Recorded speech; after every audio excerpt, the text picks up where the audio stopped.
Shalom, Tuhan Yesus memberkati kita semua.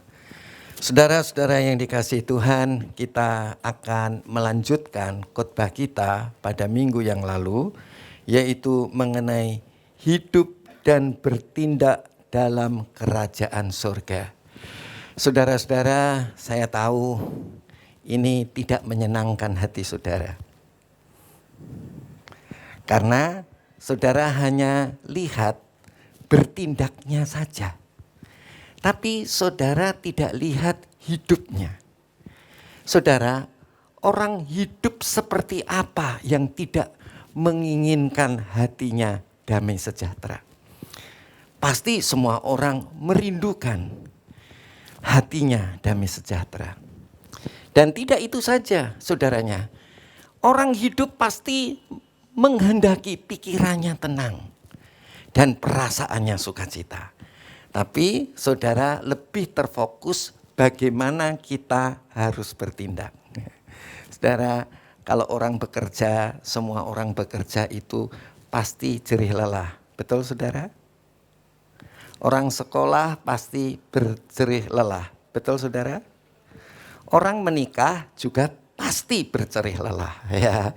Semua kehidupan itu harus diawali dengan berjerih lelah, tetapi endingnya adalah pikiran saudara tenang, hati saudara damai, perasaan saudara sukacita. Itulah kehidupan kerajaan surga, yaitu hati damai sejahtera, pikirannya menjadi tenang, dan perasaannya sukacita. Tetapi memang harus ada harga yang dibayar. Apa yang harga yang harus dibayar? Yaitu bertindak.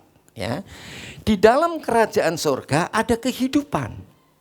Tetapi di dalam kerajaan surga harus diperlukan satu tindakan. Nah, kita sudah belajar tindakan yaitu di halaman yang keempat. Di halaman keempat kita sudah mendengar firman Tuhan bahwa seseorang itu di dalam kerajaan surga tindakannya adalah harus seperti anak kecil. Anak kecil itu seperti apa saudara? Anak kecil itu mudah untuk bertobat, mudah untuk merendahkan diri. Nah, itu poin ya. Saudara dan saya harus betul-betul mudah untuk bertobat. Kalau salah cepat balik. Jangan sudah salah dilanjutkan terus, jangan. Ya, itu tergantung harga diri. Kalau saudara merendahkan diri atau rendah hati, saudara bisa lakukan seperti anak kecil. Ya, jadi saudara kita ini di hadapan Bapak itu anak loh saudara. Ya. Anak, ya, anaknya Bapak di surga. Jadi saudara dan saya kalau salah nggak apa-apa, cepat balik. Jangan terlanjur, jangan sampai jatuh. Terlalu dalam, lebih dalam, habis. Ya, jadi kalau saudara tahu, saudara-saudara, roh saudara bicara, engkau salah, langsung balik sama Tuhan. Ya. Jangan dilanjutin terus. Ya. Itu yang pertama. Seperti anak kecil, yaitu bertobat dan merendahkan diri. Yang sudah kita bahas. Yang sudah kita bahas juga adalah menyesatkan. Saudara-saudara, di dalam Alkitab kita judulnya adalah menyesatkan. Apa itu menyesatkan? Menyesatkan itu biasanya kalau kita tidak seperti anak kecil, tidak bertobat dan merendahkan diri, pasti kita tersesat. Ya, kemarin sudah kita bahas apa saja yang tersesat. Mata kanan menyesatkan mata kiri. Saudara-saudara, mulut kita suka menyesatkan kita sehingga badan kita gembrot. Ya kan? Mulut kan suka menyesatkan. Oh enak-enak makan terus, enak-enak makan terus, enak-enak makan terus. Akhirnya badan kita gembrot ya. Ya, jadi mulut kita juga suka menyesatkan. Tangan kita juga suka menyesatkan. Tangan kanan menyesatkan tangan kiri. Ya, tangan kiri menyesatkan tangan kanan. Sehingga tangan kanan kita ini menyandung tangan kiri kita suka menyandung tangan kanan kita. Ya.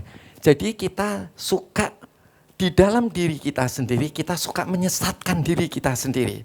Bahkan kaki kita juga suka menyesatkan kita. Kita punya kaki, kita jalan kemana saja yang menyesatkan seluruh hidup kita. Nah, saudara-saudara, jangan saudara menyesatkan diri saudara sendiri, apalagi menyesatkan orang lain. Ya kan? Coba kalau saudara ngantuk, mata saudara menyesatkan diri saudara kan? Lebih baik tidur, nggak usah sembahyang. Lebih baik tidur, nggak usah ibadah. Ya, itu menyesatkan diri kita sendiri. Nah, saudara-saudara, tapi akibat saudara menyesatkan diri saudara sendiri, saudara dan saya telah menyesatkan orang lain. Kalau saudara datang telat, yang lain ikut telat nggak? Iya. Nah, itu ya. Ingat baik-baik. Kalau saudara pelayan Tuhan, pagi ibadah, kemudian sore, kemudian dia katanya ikut Zoom, tapi Zoom-nya itu karena jauh jaraknya, tapi Zoom-nya itu di mobil, itu namanya juga menyesatkan orang lain. Ya, saudara bisa nangkap saya? Ya, di dalam kerajaan surga, saudara memperoleh ketenangan dalam pikiran, damai di dalam hati, sukacita di dalam perasaan. Tetapi harus ada harga yang dibayar, yaitu bertindak. Bagaimana kita bertindak dalam kerajaan surga. Pusat pertama yang terpenting dalam hidup kita, jadilah seperti anak kecil. Ya, seperti anak kecil adalah bertobat dan merendahkan diri. Saudara, yang terpenting itu kita harus seperti anak kecil, yaitu mudah berbalik kepada Tuhan kalau salah, dan kemudian saudara punya kerendahan hati, ya. Oke. Kalau saudara yang nomor 1 itu sudah oke, pasti nomor 2 oke. Tidak ingin menyesatkan diri sendiri dan tidak ingin menyesatkan orang lain. Kemudian saudara-saudara, yang ketiga yang sudah kita bahas, yaitu saudara menganggap rendah atau memandang remeh seorang beriman yang kecil sekalipun. Di dalam Alkitab kita dikatakan judulnya adalah kalau saudara menganggap rendah orang lain, berarti saudara menghilangkan jiwa mereka. Artinya, cuma dia aja satu yang tersesat, yang 99 kan tidak. Tetapi Tuhan mengajarkan kepada kita supaya kita itu memperhitungkan satu jiwa. Satu jiwa itu berharga di hadapan Tuhan. Ya, saudara-saudara, jadi jangan menganggap rendah orang lain. Di sini mempunyai maksud adalah jangan ada seorang pun yang hilang. Bagaimana orang lain bisa hilang? Ya, saudara bisa lihat nomor 1, kalau saudara tidak seperti anak kecil, saudara pasti menyesatkan diri sendiri dan menyesatkan orang lain, dan akhirnya orang lain tadi jadi hilang. Ya, urut kan saudara? Bisa diurut? Yang pertama, kalau saudara nggak seperti anak kecil, saudara apa yang terjadi? Menyesatkan diri sendiri dan menyesatkan orang lain. Kalau orang lain tersesat, apa yang terjadi? Kita akan orang lain akan hilang. Nah, kalau saudara dan saya menghilangkan orang lain, kita masuk poin yang keempat, yaitu mendengarkan dan tidak disalahkan. Di dalam Alkitab kita dikatakan saling menasihati. Kalau saudara hilang atau orang lain hilang, ingat baik-baik, saudara harus saling menasihati. Apa saudara? Kok kurang dengar saya? Apa saudara? Harus saling menasihati. Ya, ingat, saudara, kalau saudara bertindak dalam kerajaan surga, itu harus ada yang namanya saling menasihati. Jangan saudara tidak mau dinasihati. Kita harus menasihati orang lain karena kasih. Tetapi saudara juga harus mau dinasihati. Amin. Siapa yang mau dinasihati di sini angkat tangan. Kalau saudara nggak mau, berarti saudara nggak bertindak dalam kerajaan surga. Saudara bertindak dalam kerajaan iblis. Ini bukan kata saya. Mari saudara, kita akan lihat di halaman 19. Nah, ini halaman 18. Halaman 18 ini bicara mengenai hidup dan bertindak dalam kerajaan surga part 2, bagian yang kedua. Yaitu kita akan membicarakan dua hal yang terakhir, yaitu mengenai saling menasihati dan saling mengampuni. Jadi di dalam kerajaan surga kita harus saling menasihati. Di dalam kerajaan surga kita harus saling mengampuni. Nah, ini kebanyakan orang salah persepsi. Nah, saya mau luruskan di sini ya. Oke. Mari saudara kita lihat ayat yang ke-15 ya. Nah, saudara, kita ejak aja ya supaya enak. Supaya saudara jangan pikir, wah, saya ngomong ngawur gitu. Saya nggak mau ngomong ngawur, saudara. Kalau saya itu menyesatkan orang lain, itu berarti saya harus siap digantung. Leher saya dikasih tali, dikasih batu, dan dimasukkan kemana, saudara? Ke laut. Ya, jadi siap dicekik dengan tali, ya, untuk dimasukkan ke laut. Yang bandulnya itu adalah batu. Jadi kita tidak boleh saling menyesatkan ya. Kita harus betul-betul apa yang dikatakan firman Tuhan, saudara-saudara, itu harus kita jalani sungguh-sungguh, bukan per bagian tapi secara kontekstual ya, secara menyeluruh dari Kejadian sampai Wahyu digabung ya. Saudara jangan cuma sebagian mengampuni ya, toh menasihati tok ya, tapi nasihati itu kayak apa di dalam Alkitab? Mengampuni itu kayak apa di dalam Alkitab? Lah kita harus tahu betul-betul. Sebab kalau kita menyesatkan orang lain itu lebih patutnya kalau leher kita dikasih tali, kemudian ujungnya dikasih batu dan dimasukkan ke dalam laut. Oke, berat loh saudara. Jadi kita harus sungguh-sungguh meneliti Alkitab. Matius 18 ayat 15 sampai 20. Saya kepengin tahu loh saudara. Saudara nanti habis ini saya tanyain. Jadi maksudnya apa begitu ya. Jadi siap untuk ditanya. Apabila saudaramu berbuat dosa, tegurlah dia di bawah 4 mata. Jadi saudara-saudara, kalau kita dapati ada saudara kita, teman kita, sekomsel kita, setempat kerja kita ada yang salah, jangan dibiarin. Ya.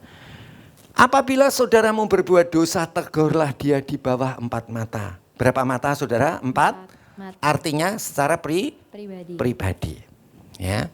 Jika ia mendengarkan nasihatmu, engkau telah mendapatkannya kembali. Oke, thank you. Dia berubah, engkau mendapatkannya kembali. Jadi saudara tidak jadi hilang dia, ya, karena kita harus saling menasihati, ya. Jadi kalau saudara dinasihati lebih baik, saudara kalau saudara kemudian berdoa, Roh Kudus bicara benar kamu salah, balik, dengarkan nasihat. Sebab kalau saudara tidak begitu, namanya saudara tidak bertindak dalam kerajaan surga.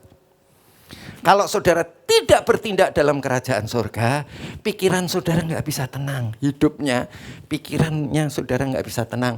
Hati saudara nggak bisa damai sejahtera. Perasaan saudara tidak merasakan sukacita. Ya kan? Saudara hidup yang dicari apa? Pikirannya tenang. Apalagi hatinya damai sejahtera. Perasaannya apa? Sukacita. Itu yang dicari. Coba. Stefani nikah untuk apa? Kan untuk itu yang dicari. Iya kan? Ya. Ada orang yang memilih jomblo. Kenapa begitu? Itu yang saya cari. Yaitu pikiran saya tenang, hati saya damai, perasaan saya sukacita. Itu pilihan. Ya. Nah saudara-saudara, mari kita lihat. Next. Ayat 16. Jika ia tidak mendengarkan engkau, nah ingat saudara, jangan sampai seperti orang ini, tidak mendengarkan engkau. Ya. Bawalah seorang atau 2 orang lagi. Loh saudara, jangan sampai sudah 4 mata ditingkatkan menjadi 2 seorang atau dua orang lagi. Jadi ada orang lain lagi. Ya, jangan sampai begitu. Supaya atas keterangan dua atau tiga orang saksi, perkara itu tidak disangsikan. Saya punya karyawan. Karyawan saya itu kalau saya telepon, pokoknya alasannya apa aja nggak diangkat. Kemudian saya nggak mau kalau ngomong sama dia saja. Saya ambil Iren jadi saksi. Ya. Jadi kalau telepon, saya nggak mau telepon lewat dia. Via Iren. Jadi Iren yang jadi saksi. Jadi kalau ketemu di kantor, kita meeting bertiga. Jadi kebukti bahwa dia adalah orang nggak benar. Ya. Jadi ini namanya jika ia tidak mendengarkan engkau, bawalah seorang atau dua orang lagi. Supaya atas keterangan dua atau tiga orang saksi, perkara itu tidak disangsikan. Jadi kalau satu ketika saya memberhentikan dia, ada saksinya. Sudah berulang-ulang saya nasihati dan terus menerus, ya begitulah. Jadi jangan sampai saya dibilang saya orang nggak benar, ya. Karena kita hidup bertanggung jawab di hadapan Tuhan dan kita harus bertindak dalam kebenaran. Next, ayat 17. Jika ia tidak mau mendengarkan mereka, ya, tidak mau mendengarkan, contohnya saya dan Iren, sampaikan soalnya kepada jemaat. Ya, kalau di kantor ya diumumin, ya, ya kan, artinya tidak mendengarkan mereka, sampaikanlah soalnya kepada jemaat.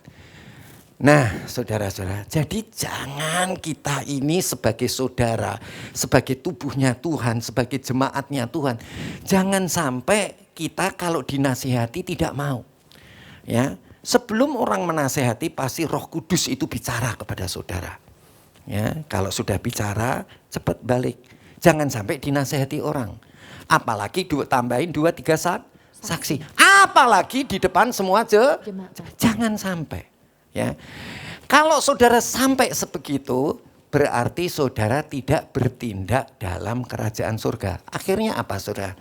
Hidup saudara pikirannya enggak tenang, hatinya enggak damai, perasaannya tidak suka cita. Nah, jangan sampai begitu. Amin. Siapa yang bilang amin, angkat tangan. Amin, haleluya. Benar saudara, mesti begitu. Ini Alkitab yang bicara.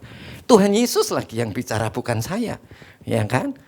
Dan jika ia tidak mau juga mendengarkan jemaat, pandanglah dia sebagai seorang yang tidak mengenal Allah. Orang kenal Tuhan saudara, atau seorang berdosa, pemungut cukai. Jadi saudara, bagaimana kita saudara-saudara, pertama-tama ingat, yang pertama apa tadi? Jadilah seperti anak kecil yang cepat bertobat dan rendah hati. Kalau orang tidak seperti anak kecil, pasti dia menyesatkan diri sendiri dan menyesatkan orang lain. Dan ini bahaya, bisa membuat dirimu sendiri terhilang dan orang lain terhilang.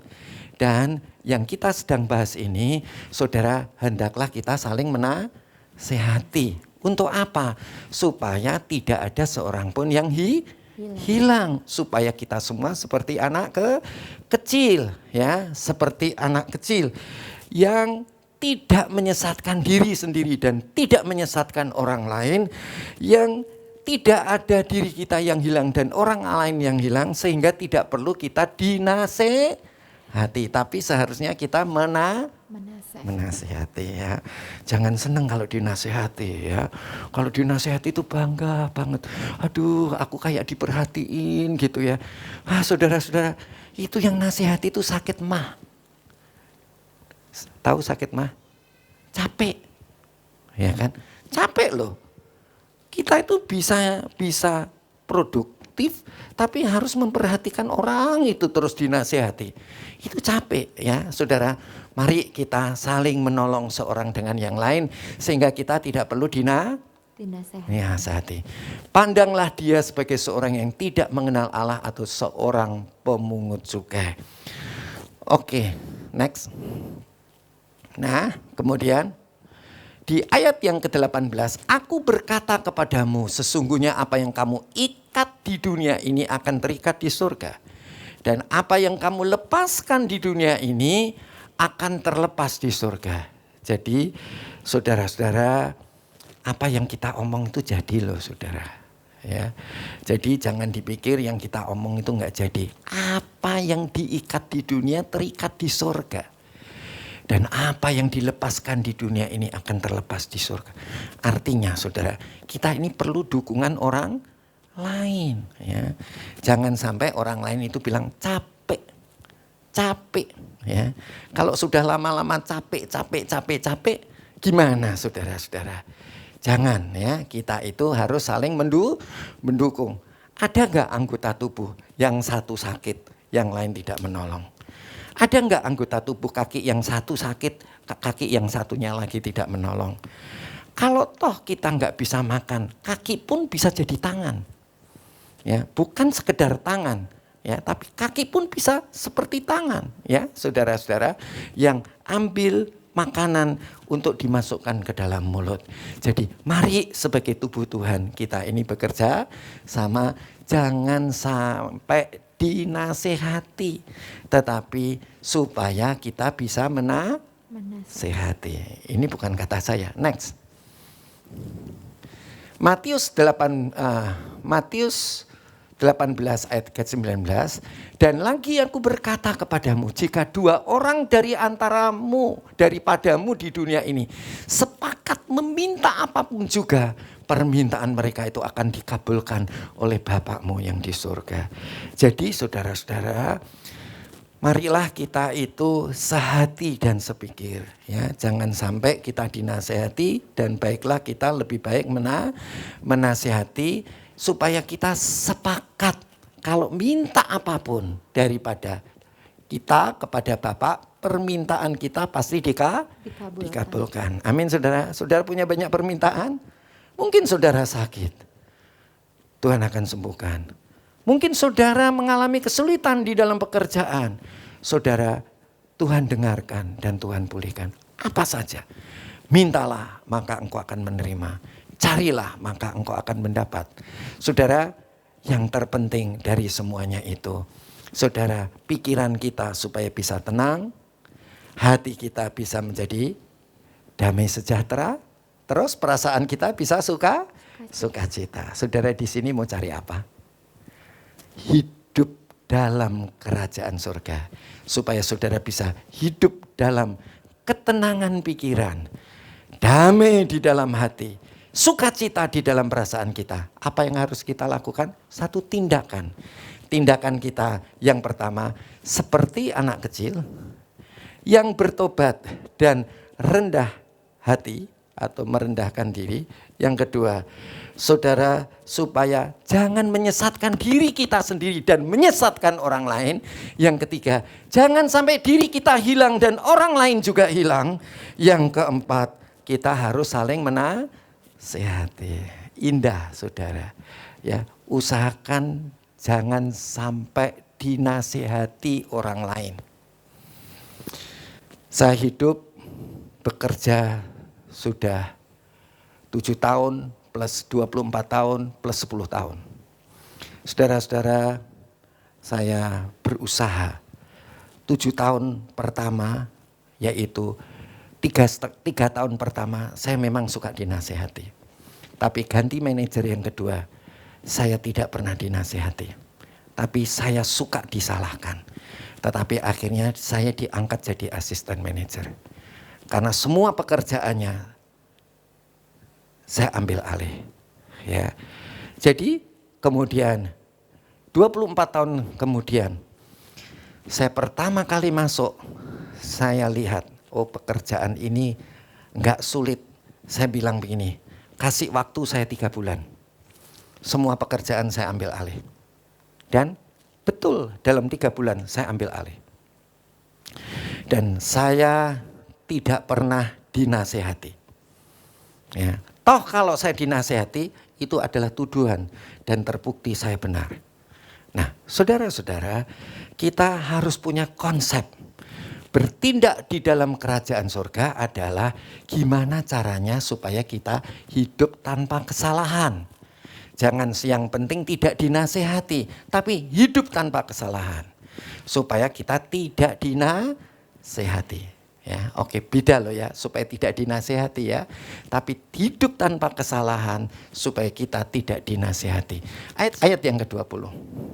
Sebab di mana 2 atau 3 orang berkumpul dalam namaku, ya, dalam nama Tuhan.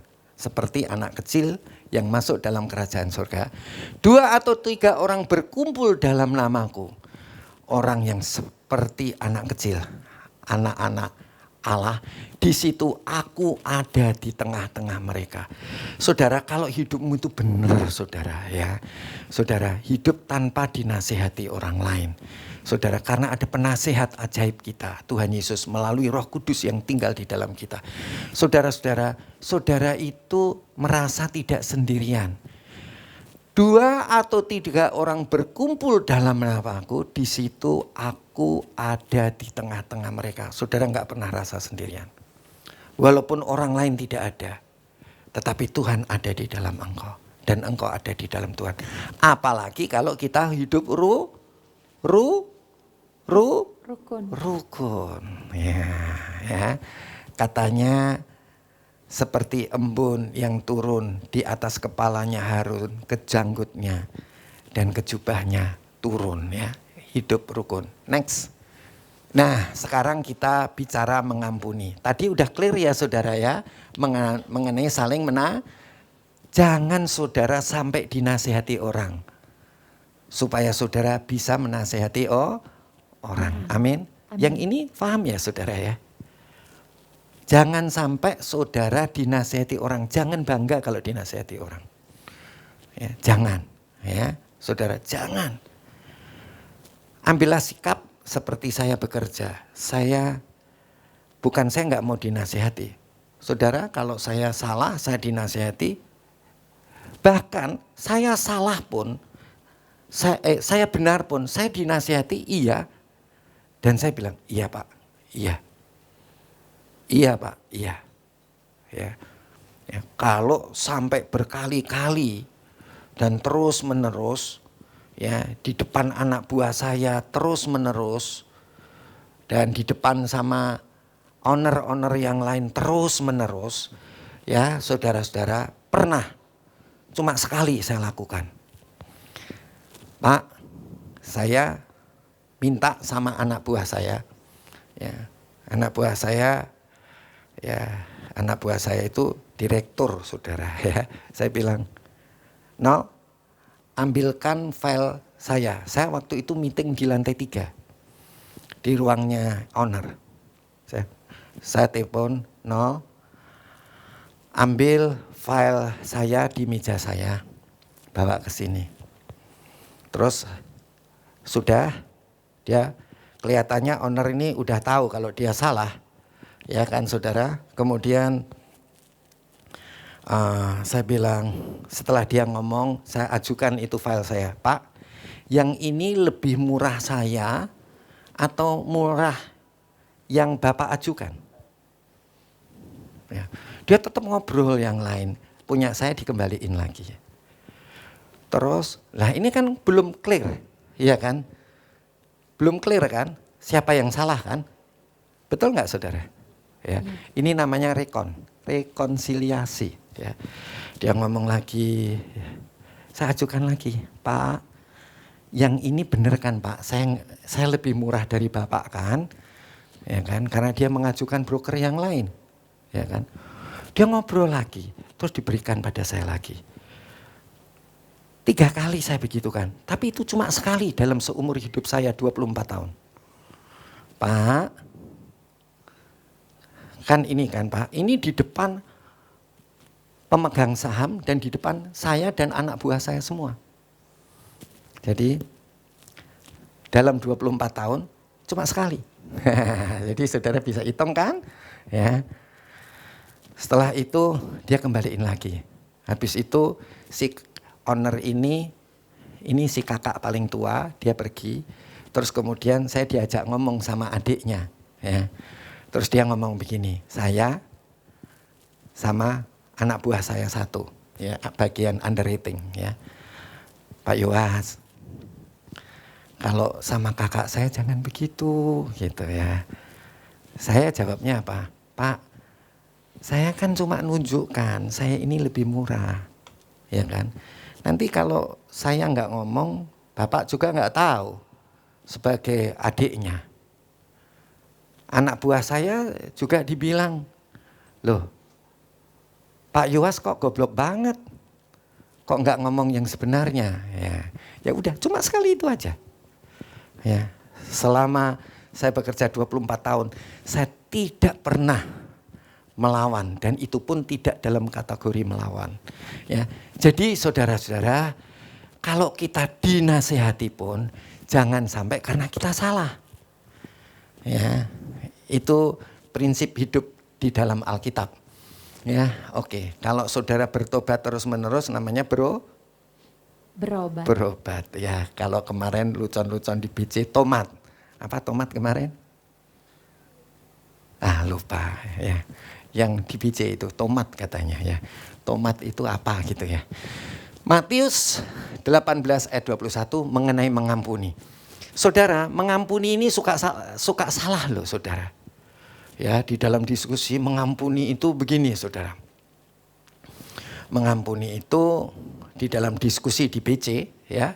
Mengampuni itu kalau saya kontrak rumah, kemudian perjanjiannya setahun, kemudian saya nggak punya uang, kemudian saya sudah dimasukin oleh penghuni yang lain karena katanya sudah dijual.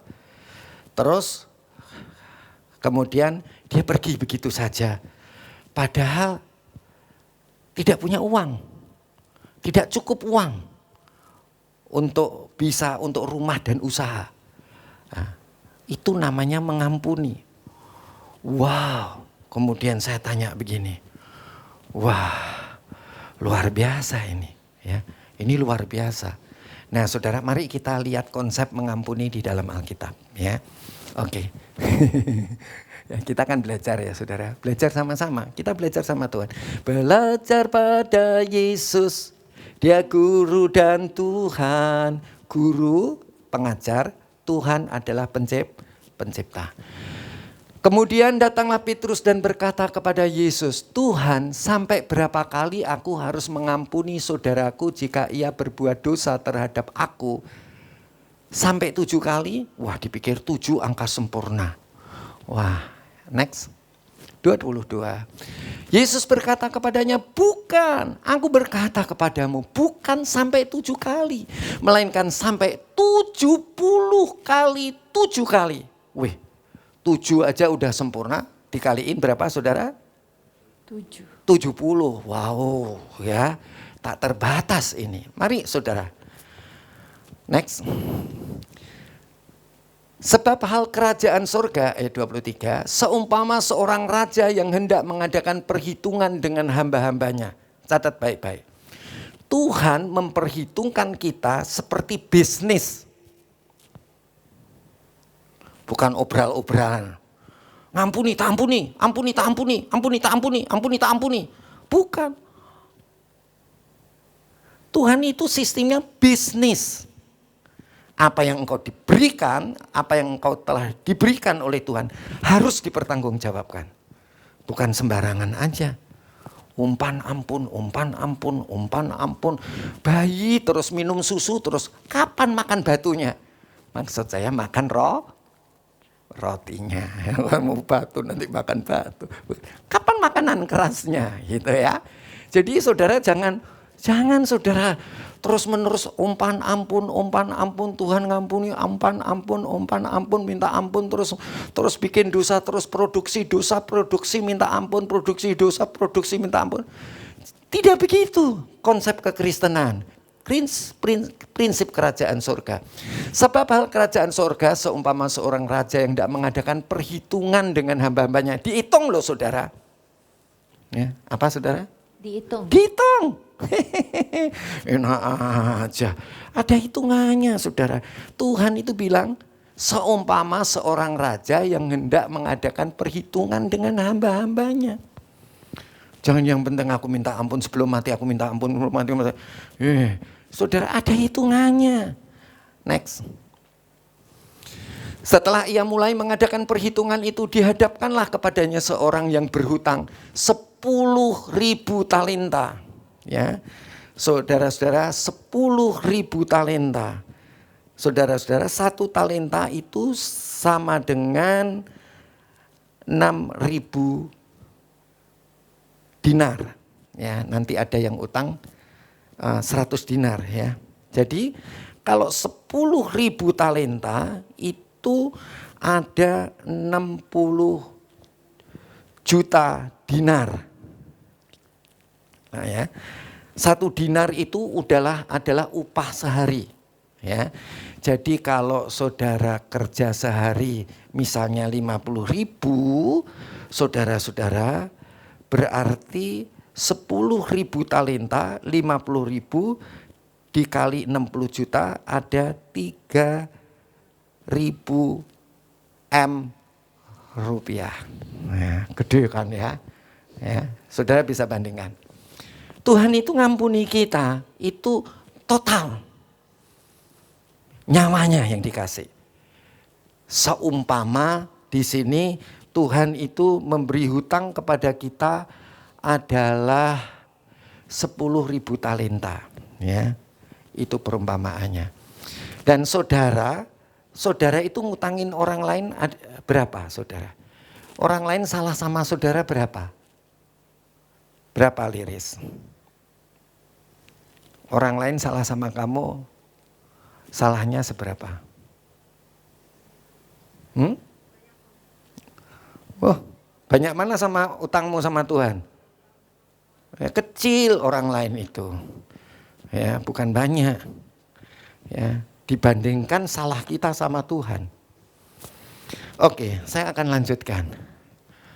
25. Tetapi karena orang itu tidak mampu melunaskan hutangnya, raja itu memerintahkan supaya ia dijual. Dijual orang itu. Liris dijual. Beserta anak dan istrinya. Anak dan suaminya. Kalau punya anak, punya suami. Dan segala miliknya, apa yang kamu punya. Dijual untuk membayar hutangnya kepada Tuhan. Ya, kepada raja tadi. Oke, next. Coba lihat saya. Kemudian ayat 26. Maka sujudlah hamba itu menyembah dia, katanya, sabarlah dahulu, segala hutangku akan kulunaskan. Ya, sabar Tuhan, utangku tak lunaskan. Sabar raja, utangku tak lunaskan. Oke, next. Yang saya mau garis bawahi apa saudara? Ayat 26 tadi di atasnya. Dia ngomong apa saudara? Sabar dahulu, segala hutangku akan ku lunaskan. Berarti sudah rekonsiliasi kan? Udah. Kalau yang utang apa? Yang suruh pindah kontrakan tadi sudah rekon belum? Belum. Ya. Jadi mengampuni itu harus ada rekonsiliasi. Ya. Yang benar mungkin yang benar sih yang menyewakan. Yang benar bukan yang nyewa. Ya.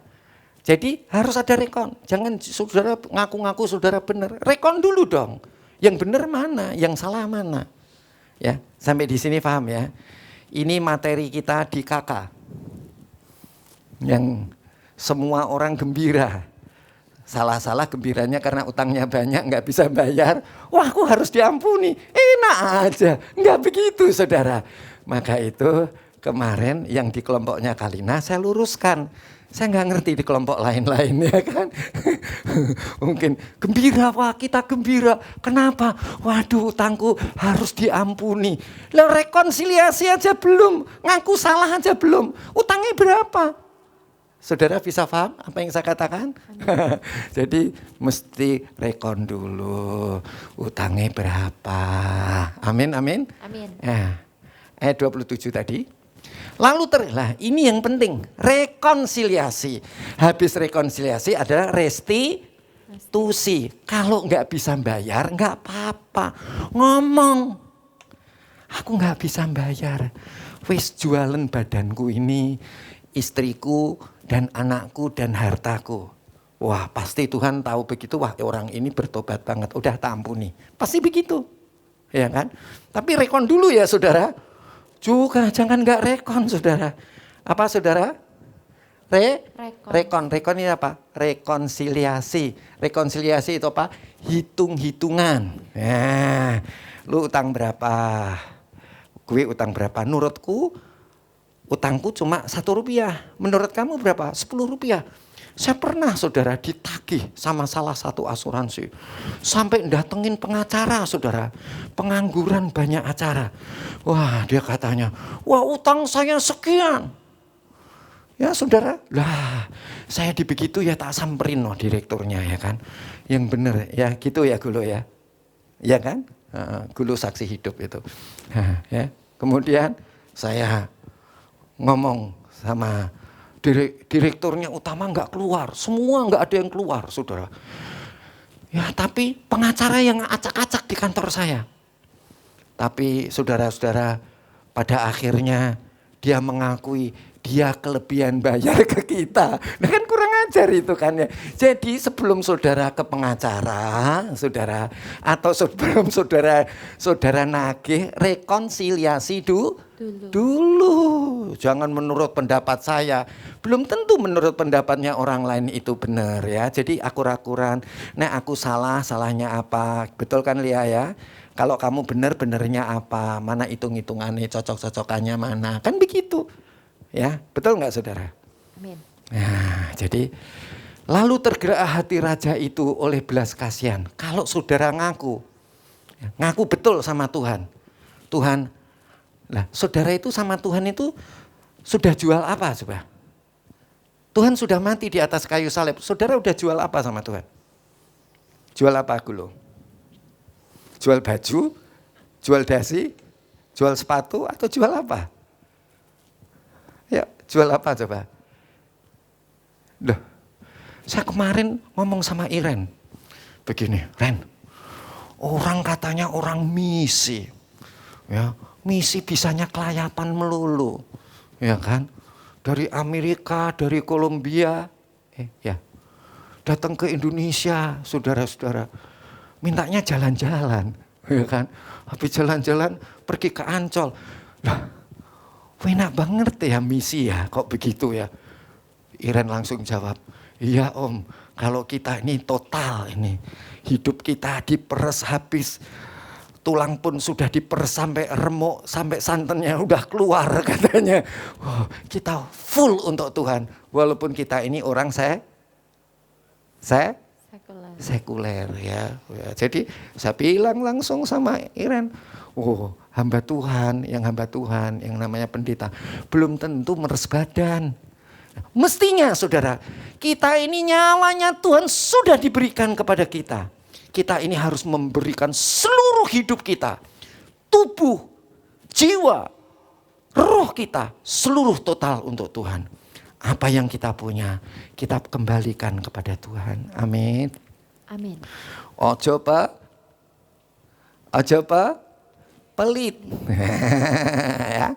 Lalu tergerak hati raja itu. Kalau saudara begitu, saudara total diberikan pada Tuhan.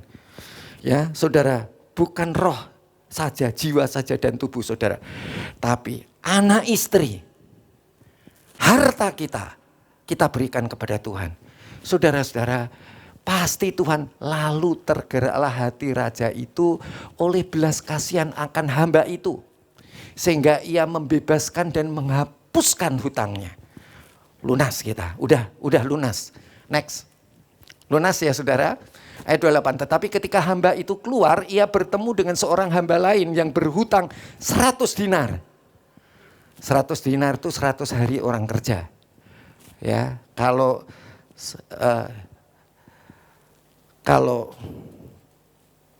satu talenta itu 6.000 dinar. 6.000 satu talenta, 6.000 hari kerja, upah 6.000 hari kerja. Jadi kalau 10.000 10.000 talenta berarti 60 juta dinar, artinya 60 juta hari kerja. Wah. Ya, saudara, sedangkan utangnya berapa yang ini? Cuma 100 upah kerja. 100 hari upah kerja. Ya, jadi saudara-saudara dikatakan, tetapi ketika hamba itu keluar, ia berhutang dengan seorang hamba lain yang berhutang 100 dinar kepadanya. Kecil atau besar? Besar atau kecil? Besar atau kecil? Liris? Ya? Hutangnya orang sama kamu, salahnya orang sama kamu kecil atau besar? Nah, kecil. Kecil. Kecil kan, dalam hal ini kecil. Ia menangkap dan mencekik kawannya itu. Katanya, bayar hutangmu. Jangan bayar hutangmu. Rekonsiliasi dulu. Utangmu piro toh. Ya, utangku piro. Ya, jangan sampai kayak saya. Ya, saudara. Jangan sampai seperti saya tadi. Didatangin pengacara, saudara. Pengangguran banyak acara. Terus, apa saudara? Judul-judulnya si asuransi tadi bilang kita kelebihan uang, pengacaranya jadi juga kita kelebihan uang kita brilian yang kelebihan uang. Nah, ya kan itu kan istilahnya orang dunia kan celaka 12 kali itu. Kalau saya sih malu, saudara. Ya, kita nggak boleh, bukan haknya kita tagih, ya. Ia menangkap dan mencek ke kawannya itu, katanya bayar hutangmu. Boleh begini? Boleh begini? Enggak boleh, ya. Jadi waktu saya sudah habis. Jadi yang saya maksud begini. Kalau saudara mau nagih hidup saudara itu harus betul-betul hidup saudara itu harus betul-betul kalau mengampuni itu rekonsiliasi. Jadi mengampuni itu begini. Kalau mereka nggak bisa bayar, ya udah, nggak apa-apa, ya kan? Ya udah nggak bisa bayar kok. Tapi harus jelas dulu. Hitungannya berapa? Ya kan? Jangan kalau ditemuin lari lah. Ya itu kan nggak ketahuan itu. Ya harus rekonsiliasi. Kalau saudara kerja di perusahaan pasti tahu itu namanya rekonsiliasi. Itu Fraski udah apal itu namanya rekonsiliasi, ya kan? Maka itu saudara-saudara di dalam perusahaan saya buat. Saya nggak mau asuransi yang rekon ke kita. Tapi perusahaan saya yang rekon ke asuransi. Ya. Kita nggak mau saudara-saudara kalau pantas, tapi memang pantasnya perusahaan saya yang rekon ke tertanggung. Itu pantas, tapi kalau perusahaan saya rekon ke asuransi itu nggak pantas. Tapi saya mau memberi yang terbaik untuk Tuhan dan sesama. Jadi kalau kita urut, ayo kembali ke yang tadi, poin-poin. Nah, jadilah seperti anak kecil. Supaya pikiranmu tenang, hatimu damai, perasaanmu sukacita. Seperti anak kecil, itu tindakannya. Hidupnya adalah pikiran tenang, hati damai, perasaan sukacita. Tapi tindakannya apa? Bertobat dan rendahkan diri seperti anak kecil. Yang kedua apa, saudara? Yang kedua adalah jangan menyesatkan diri sendiri dan menyesatkan orang lain. Kenapa kalau orang itu bisa menyesatkan diri dan orang lain? Gara-gara apa? Nah ini yang mau saya tanya. Gara-gara apa? Fraski? Tomo? Kenapa? Karena kita? Kenapa kita menyesatkan orang lain? Karena kita nggak bertobat. Karena kita tidak seperti anak kecil, betul. Kalau saudara nggak seperti anak kecil, seperti orang dewasa, pasti nyesatkan diri sendiri, pasti nyesatkan orang lain, pasti menganggap rendah orang lain, menghilangkan orang lain, bahkan menghilangkan dirimu sendiri. Pasti saudara tidak mau saling menasehati, nggak mau. Boro-boro dinasehati, boro-boro menasehati, dinasehati aja nggak mau. Ngampuni, pokoknya menang sendiri. Lu yang utang. Gue nggak utang, rekon dong rekon. No. Gitu. Jadi kuncinya adalah apa saudara? Engkau seperti anak kecil. Kalau engkau seperti anak kecil ya, seperti cucu-cucu saya itu saudara-saudara walaupun bandel, baiknya itu banyak saudara-saudara ya. Dia mau saudara-saudara, dia itu seperti anak kecil, yaitu kalau salah dia mau kembali, ya aku mau. Dan dia ngaku, ya saya salah, merendahkan diri ya. Kemudian dia supaya dirinya sendiri balik dan tidak ngajari adik-adiknya. Dan yang ketiga, dia itu bisa menganggap rendah, tidak menganggap rendah orang lain. Supaya adiknya nggak hilang dan dirinya sendiri nggak hilang. Kemudian yang keempat adalah anak kecil itu suka nasihati loh saudara, ya kan. Dek, jangan begitu, ya kan. Ya si adiknya juga, kok jangan lain kali jangan begitu. Ya, itu kan saling menasihati, ya kan. Yang terakhir itu kalau orang udah ngaku salah, ayo bilang minta maaf. Ya, minta maaf ya. Nah, kan begitu, ya kan. Jadi saling memaafkan. Kalau sudah minta maaf ya diampuni. Ya.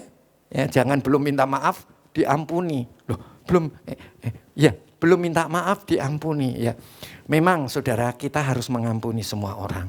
Orang itu minta maaf atau tidak minta maaf kita ampuni. Saudara-saudara, tapi setelah kita ngampuni, kita harus rekonsiliasi supaya kita bisa hitung-hitungan, namanya baliin, restitusi. Tapi kalau nggak bisa restitusi, dia harus bilang, aku nggak bisa. Aku nggak punya lagi. Apa yang harus kita lakukan? Kita harus betul-betul mengampuni. Wis, nggak tak hitung salahmu, nggak apa-apa. Tapi awas kalau sama orang lain kamu begitulah, sama orang lain kamu lakukan seperti itulah lagi. Ngerti ya saudara? Iya. Ya dibaca ya nanti ya. Ayo kita bangkit berdiri.